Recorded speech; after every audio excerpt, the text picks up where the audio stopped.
थोड़ा दिखाओ ना दिल्ली। तो मार दिया गया नहीं तो कैसे देखेंगे दिल्ली। और वहाँ से डायरेक्ट निकले हैं सर वहां से जिंदा होके आए ना.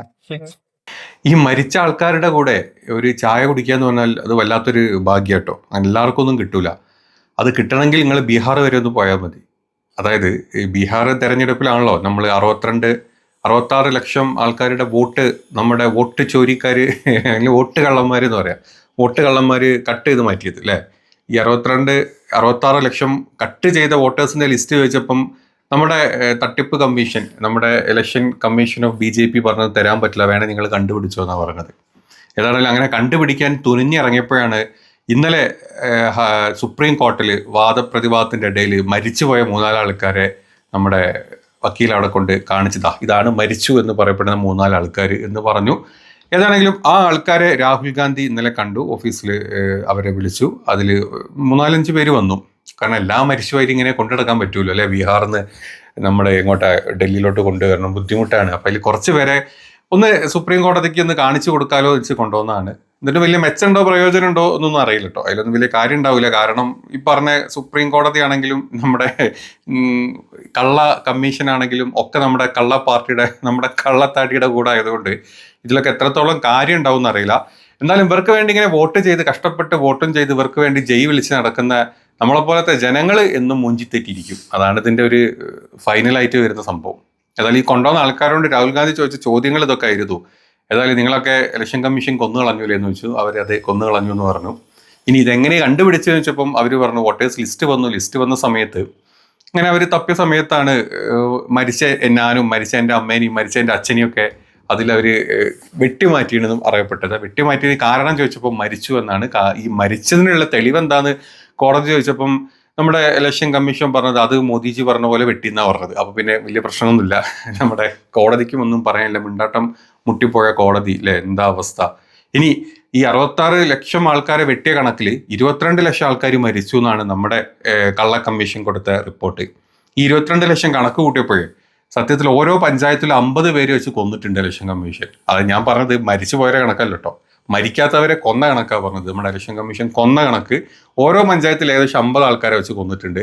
ഈ 50 ആൾക്കാരും കോൺഗ്രസിന് വോട്ട് ചെയ്യുന്ന ആൾക്കാരാണ്. അപ്പോൾ അതിലൊരു തീരുമാനം അങ്ങനെ ഉണ്ടായി. പിന്നെ ഒരു 36 ലക്ഷം ആൾക്കാർ എവിടെ പോയി? 36 ലക്ഷം ആൾക്കാർ അവിടെ നിന്ന് സ്ഥലം മാറിപ്പോയി.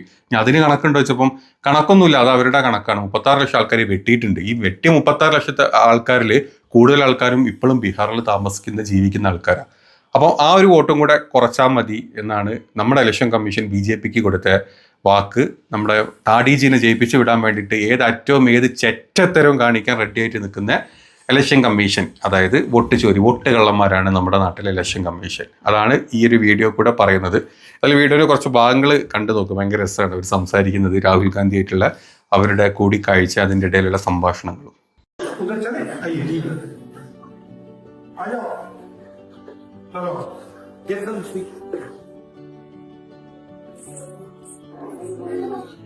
सुना है आप जिंदा ही नहीं हो? जिंदे में मृत लोग घोषित कर दिया है। तो पता कैसे लगा आपको? वोटर लिस्ट चेक किया गया सर, पता चला कि नाम ही नहीं है उसमें। और फिर आपने चेक किया, नाम क्यों नहीं है? पता लगा कि भैया मर गए हैं, मार दिया हमें, इलेक्शन कमीशन ने मार दिया। जी। आपको क्या लगता है, आप जैसे कितने लोग हैं? सर एक पंचायत में मिनिमम सर 50 लोग हो गए। आप कितने, मतलब आप कितने पोलिंग बूथ से हो? अभी सर मेरे 3-4 बूथ का है। ये 3-4 बूथ का है। कुछ राघोपुर और इन 3-4 बूथ में और लोग हैं? जी और लोग हैं जो यहाँ तक अभी पहुँच नहीं पाए। ये राघोपुर विधानसभा से हैं, अभी वहाँ बाढ़ आई हुई है। इनको पता चला तेजस्वी जी की विधानसभा के हैं, तो उसमें देखा कि इन लोग को मृत दिखाया गया है। अब चुनाव आयोग ने जो सूची दी है, वो स्थानीय रूप से जो सूची बनी तो लोगों को मिल जाती है। अब वो चुनाव आयोग ने इनको डेड घोषित किया गया। फॉर एग्जाम्पल माता जी हैं, ये 85 साल की उम्र की हैं, इनको नहीं पता था कि ये मृत हैं। अब इनके ये सुपुत्र हैं, इनको पता चला लिस्ट में कि माता जी का नाम काट दिया। और ये सुप्रीम कोर्ट में कितने दिन खड़ी रही है? आज 6 घंटा सुप्रीम कोर्ट में खड़ी रही है। ये इतने जागरूक है, अपना वोट बचाने के लिए ये यहाँ आए। वो हमारे पास सूची भी है, लिखित में भी है, ऑफिशियली, जहाँ इन्होंने मृत घोषित कर रखा है इनको। अब वही मांग है, बिहार में 65 लाख जिन मतदाताओं के नाम कटे हैं, आप उनमें हमें कोज ऑफ डिलीशन बताइए चुनाव आयोग ने क्या किया कि 65 लाख में उन्होंने कैटेगराइज किया कि 22 लाख मृत हैं, 36 लाख शिफ्टेड हैं कि किसी दूसरी जगह शिफ्ट हो गए और कुछ डुप्लीकेट्स हैं। तो हम वो कह रहे हैं कि 36 लाख वो लोग कौन हैं जो शिफ्ट हो गए। मगर ये तो इलेक्शन कमीशन इंफॉर्मेशन देना नहीं चाहता ना। एग्जैक्टली वो मतलब अगर देगा तो पूरा उनका गेम खत्म हो जाएगा। जी, आप बताइए आपके साथ क्या हुआ? वो मेरे घर आए थे तो हमको बोले गए थे, तो हम कल होकर उनके घर पे जाके दे दिए आधार कार्ड, बैंक का पासबुक का फोटो कॉपी और फोटो दे दिए। तो बोले ठीक है जाओ। उसके बाद जब आया थी नाम आया तो उसमें मेरा मृत्यु में नाम घोषित हो गया। आपको क्या लगता है ये गलती से हुआ? सर ये हम राघोपुर से हम लोग आते हैं, इसलिए तेजस्वी जी को हराने के लिए जानबूझ के किया गया सर। सर हम यही बोलेंगे महागठबंधन मिलकर किसी तरह बिहार को बचाइए। बिल्कुल बिल्कुल बिल्कुल नहीं, हमारी तो पूरी कोशिश है इसको मतलब रोकने की कोशिश कर रहे हैं, हम मिलके कर रहे हैं। हम ये आरजेडी और हमारी पार्टी मिलके कर रहे हैं। रोक देंगे बेईमानी नहीं होगी, रोक देंगे हम। वोट चोरी नहीं होने देंगे। ठीक है, बहुत अच्छा लगा आपसे मिलकर।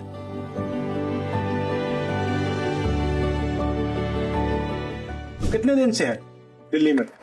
रात में ही आए हैं, आज सुबह ही आए हैं। जी जी, वो सुप्रीम कोर्ट में था ना। दिल्ली दिखाई थोड़ी नहीं, रात में आए हैं, सुबह से सुप्रीम कोर्ट में है। थोड़ा देख के जाओ ना। दिल्ली आए तो दिल्ली पहले आए हो, तो थोड़ा दिखाओ ना दिल्ली। तो मार दिया गया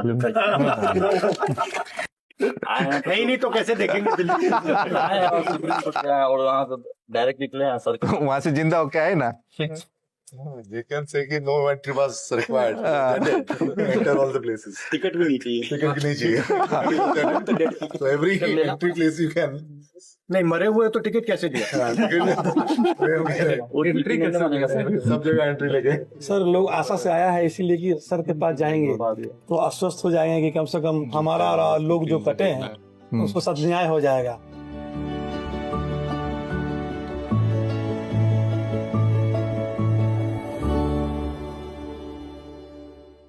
എന്തൊരു അവസ്ഥയല്ലേ നമ്മുടെ നാട്ടിലെ ഈ കള്ളന്മാരെല്ലാവരും കൂടെ കഴിഞ്ഞ 10-11 വർഷമായിട്ട് ഇവന്മാർ കാണിച്ചു കൂട്ടുന്ന കള്ളത്തരങ്ങൾക്ക് ചൂട്ടുപിടിക്കുന്ന അല്ലെങ്കിൽ കള്ളത്തരങ്ങൾക്ക് മെഴുകി ജീവിക്കുന്ന നമ്മുടെ നാട്ടിലെ നിഷ്പക്ഷ വാണങ്ങളും അതിൻ്റെ കൂടെ തന്നെ ഈ സംഘപരിവാണങ്ങളും ഈ മൊത്തം വാണങ്ങളെല്ലാവരും കൂടെ നാടിനെ ഏത് അവസ്ഥയിലെത്തിച്ച് നമ്മുടെ നാട്ടിലെ ചാനൽ ചർച്ചകളിൽ വന്നിരുന്ന് മെഴുകുന്ന നിഷ്പക്ഷങ്ങളെയും സംഘി വാണങ്ങളെയൊക്കെ പറ്റി തന്നെ പറയുന്നത്. ഒരു ഉളുപ്പില്ലാണ്ട് ഇപ്പോഴും വന്ന് മെഴുകുന്നുണ്ടല്ലോ. ഇവൻ്റെ കണ്ണാക്കിലോട്ട് ഈ ചാണകത്തിന് പകരം കുറച്ച് ചോറിട്ട് കൊടുക്കാനുള്ള കഴിവ് ആർക്കെങ്കിലും ഉണ്ടായിരുന്നെങ്കിൽ കുറച്ചെങ്കിലുമൊക്കെ മണ്ടയിൽ ബുദ്ധി വെക്കുമായിരുന്നു. അതുപോലുമില്ല. ആൾക്കാരെ കൊന്നിട്ടും ആൾക്കാരെ മാറ്റി പാർപ്പിച്ചിട്ടും വോട്ട് കുറയ്ക്കുക മറ്റൊരു പാർട്ടിയുടെ. ഇനി ഇപ്പുറത്ത് വന്നിട്ട് ഇല്ലാത്ത റൂമിൽ, അതായത് ഒരു റൂമാണെങ്കിൽ ഒരു റൂം ഒരു 50 പേരെ കുത്തിക്കയറ്റി, അല്ലെങ്കിൽ ഒരു ചെറിയ ബിൽഡിങ്ങിൽ 350 പേരെ കുത്തിക്കയറ്റി ഒരു ഡ്യൂപ്ലിക്കേറ്റ് വോട്ട് 10, 5, 20, 25 പ്രാവശ്യം ഒരാൾക്ക് തന്നെ പല സംസ്ഥാനങ്ങളിൽ പല ബൂത്തുകളിൽ മണ്ഡലങ്ങളിൽ വോട്ടുകൾ കുത്തിക്കയറ്റി ഇവന്മാരിങ്ങനെ ജയിച്ചു പോന്നു. ഇപ്പോഴാണ് എന്തൊക്കെ പറഞ്ഞാലും പ്രതിപക്ഷത്തിന് കണ്ടു തുറന്നതും ഇതിൻ്റെ പിന്നാലെ പോകാൻ നോക്കിയതും. ഇതിന് മുമ്പ് EVM പറ്റിയും പല കാര്യങ്ങളും പറ്റി. അതിനിപ്പോൾ എവിടെ ചെന്ന് കഴിഞ്ഞാലും അതങ്ങ് സുപ്രീം കോടതി ചെന്ന് കഴിഞ്ഞിട്ടും കാര്യമൊന്നുമില്ല. കാരണം സുപ്രീം കോടതിയും പറഞ്ഞ താടിയുടെ ആസനം താങ്ങുന്ന ആൾക്കാരായതുകൊണ്ട് തന്നെ അതിലൊന്നും വലിയ എഫക്റ്റ് വരാൻ പോകുന്നില്ല എന്ന് രാഹുൽ ഗാന്ധിക്കും അറിയാം, കോൺഗ്രസ് പാർട്ടിക്കും അറിയാം. അതുകൊണ്ട് തന്നെയാണ് ഇപ്രാവശ്യം വെറുതെ കേസ് കൂട്ടുപോയി ഇതിൻ്റെ പിന്നാലെ പോകാൻ നിൽക്കാണ്ട് സത്യം ഇതുപോലെ ജനങ്ങളുടെ മുമ്പിലോട്ട് അങ്ങ് തുറന്നിട്ടത് ജനങ്ങൾ തീരുമാനിക്കട്ടെ എന്ന് വിചാരിച്ചത്. പക്ഷെ ഇവിടെ വേറെ പ്രശ്നമുണ്ട്. ഈ ജനങ്ങൾ തീരുമാനിച്ചിട്ട് കാര്യമില്ലല്ലോ. ജനങ്ങളുടെ പേര് വെട്ടിയിട്ടും മറ്റില്ലാത്ത ആൾക്കാരെ കുത്തിക്കയറ്റിയിട്ടും ഈ വോട്ടെല്ലാം കൂടെയാണ് നമ്മുടെ EVM മെഷീൻ ത്രൂവന്മാർ പ്രൊഡ്യൂസ് ചെയ്യുന്നത്. ഇങ്ങനെ പ്രൊഡ്യൂസ് ചെയ്ത ഈ നാട്ടിൽ ഇനിയിപ്പോൾ 99% ആൾക്കാരും കോൺഗ്രസിന് വോട്ട് ചെയ്താൽ 1% കൂടെ ബാക്കി ഒരു 100% കള്ള വോട്ട് ചെയ്തിട്ടാണെങ്കിൽ ഈ കള്ളന്മാർ കയറി വരും. കള്ള പരീക്ഷകൾ എന്നൊക്കെ പറഞ്ഞാൽ കള്ളത്താടിയുടെ കൂടെ നിൽക്കുന്ന കുറെ വയട്ടാവളിയന്മാരും കൂടെ കൂടിയിട്ടാണ് നമ്മുടെ നാടിന് ഈ അവസ്ഥയിൽ എത്തിച്ചത്. ഇനിയെങ്കിലും ഏതൊക്കെ രീതിയിൽ പ്രതികരിക്കാൻ പറ്റും ആ രീതിയിലൊക്കെ പ്രതികരിച്ച് പറ്റും ഈ കാര്യത്തിന്. അല്ലെങ്കിൽ അവസാനം നമ്മുടെ നാട് കുട്ടിച്ചോറായിട്ടുണ്ടല്ലോ, ഇവിടെ ജീവിക്കാൻ പറ്റാണ്ട് ഇവിടുന്ന് ഇറങ്ങി ഓടേണ്ട അവസ്ഥ എത്തുന്നവരെ നിങ്ങൾ GDPൻ്റെ കണക്കും അല്ലാത്ത കണക്കും മോദി വാട്സപ്പ് യൂണിവേഴ്സിറ്റിയിൽ നിന്ന് നിങ്ങൾക്ക് കൊണ്ടുതരുന്ന കണക്കുകൾ വെച്ചിട്ടും 56 ഇഞ്ചിൻ്റെ കണക്കൊക്കെ പറഞ്ഞിരിക്കും. 56 പോയിട്ട് 1/2 ഇഞ്ചിൻ്റെ എന്താ ഇനി പറയുക, 56 കളവ് മാത്രമായി പോയല്ലോ. ബാക്കി ഒരു 1/2 ഇഞ്ചിൻ്റെ നല്ല അംശം ആ ഉള്ളിലുണ്ടായിരുന്നെങ്കിൽ ഇത്രയും അവസ്ഥയിലോട്ടൊന്നും നമ്മുടെ നാട്ടിലെ ഈ സർക്കാരും നമ്മുടെ നാട്ടിലെ സർക്കാരിൻ്റെ അണ്ടറിൽ വർക്ക് ചെയ്യുന്ന ഇങ്ങനത്തെ കുറേ സംഘടനകളും ഒരുപാട് ഡിപ്പാർട്ട്മെൻറ്റും മാതിരി അവസ്ഥയിലോട്ടൊന്നും വരില്ലായിരുന്നു. ഏതാണെങ്കിലും അപ്പോൾ പറഞ്ഞ പോലെ മരിച്ചവരുടെ കൂടെ ഒരു ചായ കുടിക്കണം നിങ്ങൾ നേരെ ബീഹാറിലോട്ട് പൊക്കോള. പഞ്ചായത്തിൽ ഒരു 19 പേരൊക്കെ മരിച്ചവരായി അലഞ്ഞിരി നടപ്പുണ്ട്. അവരെ കൂടെ ഒക്കെ ഒരു ചായ കുടിച്ച് ആ ഒരു ഭാഗ്യം നിങ്ങൾക്കും ഉണ്ടാവട്ടെ എന്ന് ആശംസിക്കുന്നു.